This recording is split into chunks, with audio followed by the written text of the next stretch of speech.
Several Appalachian counties are threatened by the imminent shutdown of an ambulance service, and a lawsuit alleges fraud at Mountain Comprehensive Care Center. I'm Robin Tillman, and this is the Mountaintop Daily.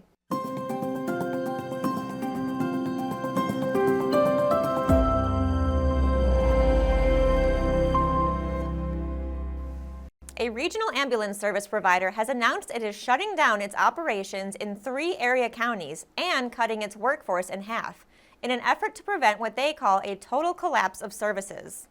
The problem is lagging payments from insurers and Medicaid, which have left the company with a $5 million shortfall. One of the counties hardest hit by the news is Magoffin County, which only has 1 ambulance service. I spoke with the county's leader today to learn how they are planning to cope. Some Appalachian communities are at risk of losing their ambulance service come Monday. I got a call from the CEO from Patriot Ambulance Company. She's a nice lady. Her call indicated that there would be a chance that they would be pulling out of Magoffin County on Monday.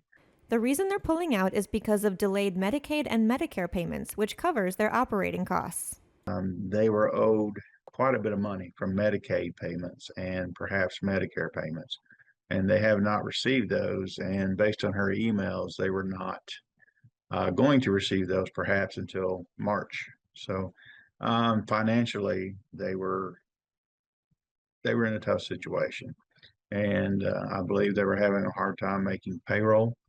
McFarland is concerned other ambulance companies may face similar problems because of the high number of people in this area dependent on services like Medicaid and Medicare. I think you're going to be running into this a lot, especially in Eastern Kentucky. It's hard to make amends on the number of call-outs they get per day versus their payment sources. More likely than not, in Magoffin and other Eastern Kentucky counties, a substantial amount of Medicaid and Medicare claims are made. And in those situations, they only get paid a lot of times pennies on the dollars. A press release from Patriot EMS confirmed this, citing mounting financial pressures caused by inadequate reimbursement rates and delayed payments as the reason for station closure in not just Magoffin, but also Floyd and Mingo counties. They are also being forced to reduce their workforce by 50%. McFarland said he has arranged for other ambulance services to step in until a more permanent solution can be found. Magoffin County, the safety of its residents and our citizens, especially those in the nursing home, are of utmost priority to me.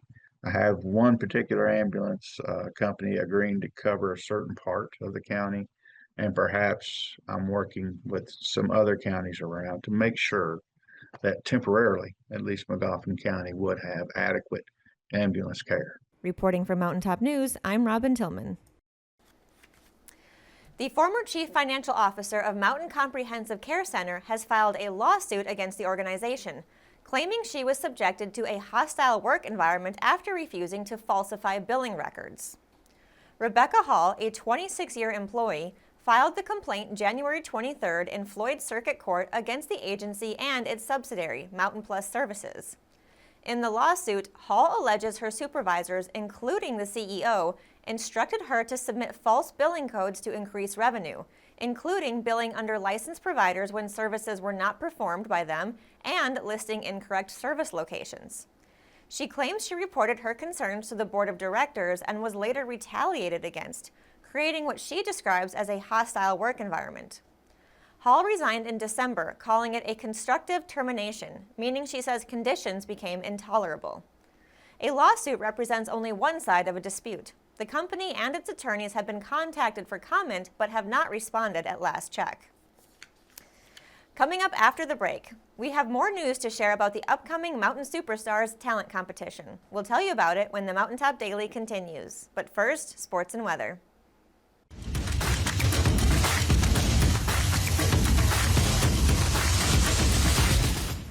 Hey everybody, I'm Destiny Fowdy, and here is your Mountaintop Sports Recap. Let's start with some girls basketball scores from last night. Phelps picked up a 43-36 win on the road over June Buchanan. Martin County edged out Pike County Central 59-55 in a close one. Letcher County Central defeated Harlan County 62-50, and Lawrence County rolled past West Carter with a strong 73-43 victory. Plenty of big performances across the region as teams continue to battle late in the season. We also want to give a big shout out to this week's Big Shot of the Week winner, Ruby Adkins of Mullins Elementary.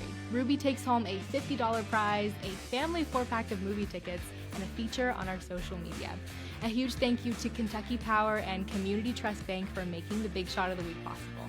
And don't forget, there's still time to vote for Best in the Mountains. Head over to bestinthemountains.com and check out the sports categories.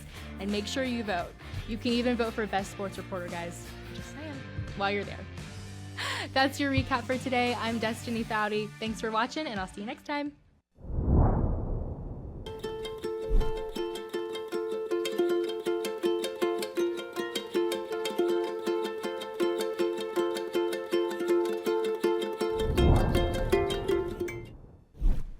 When the government took Social Security away from honest Eastern Kentuckians, Attorney Ned Pillersdorf got the hearings declared unconstitutional. When the women guards were harassed at Little Sandy Jail, Ned fought back, securing a $1 million verdict at trial. And when the state tried to shut down Cordia School, Ned fought back and kept the school open. Attorney Ned Pillersdorf fights for the underdog, and he's ready to fight for you. At Appalachian Wireless, we believe the future of our region starts with our students. That's why we're proud to award scholarships to non-deserving high school seniors throughout the Appalachian Wireless coverage area from the class of 2026. It's our way of investing in the hard work and dedication and the next generation of leaders right here at home. So students can learn more at any Appalachian Wireless retail location or at appalachianwireless.com, or just by asking their guidance counselor on how to apply. Because we are you, we are Appalachian Wireless.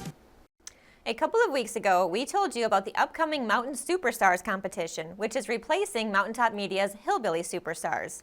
Now we can tell you where and when the competition will take place. Nick tells us more.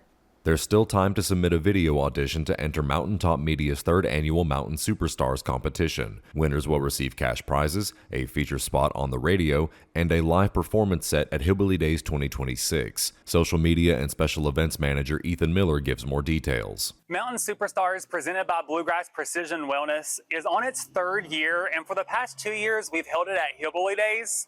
And this is our first year holding it at a venue, and we are so excited to partner with the Appalachian Center for the Arts, making it the biggest year yet. You can get tickets at theapparts.org, and tickets are $10 plus a small fee. And this is going to be an amazing event this year, so I expect these tickets to sell pretty fast. So make sure to go ahead and go to theapparts.org and get those tickets now. Votes can be cast once a day to determine who will be chosen to perform at the app. Visit mountainsuperstars.com to view auditions and vote. There's so many different ways the competition has expanded this year. I mean, to think that this could be some of the contestants' first time performing at a venue. They will have a glowed up green room presented by Glowed Up Beauty and Aesthetics where they can get ready, warm up right before they take the stage. So even if the contestant doesn't win, this is an experience for every contestant that joins this competition. And you still have time to audition at mountainsuperstars.com, and make sure to keep voting daily for your favorite contestants, because that's how they will land their spot to compete here at the Appalachian Center for the Arts. Reporting for Mountaintop News, I'm Nick Collum. That will do it for this edition of the Mountaintop Daily. Be sure to check us out at 6 p.m. every weekday on Mountaintop TV, the Mountaintop TV app, and the Mountaintop News Facebook page. With your Mountaintop Daily, I'm Robin Tillman for Mountaintop News.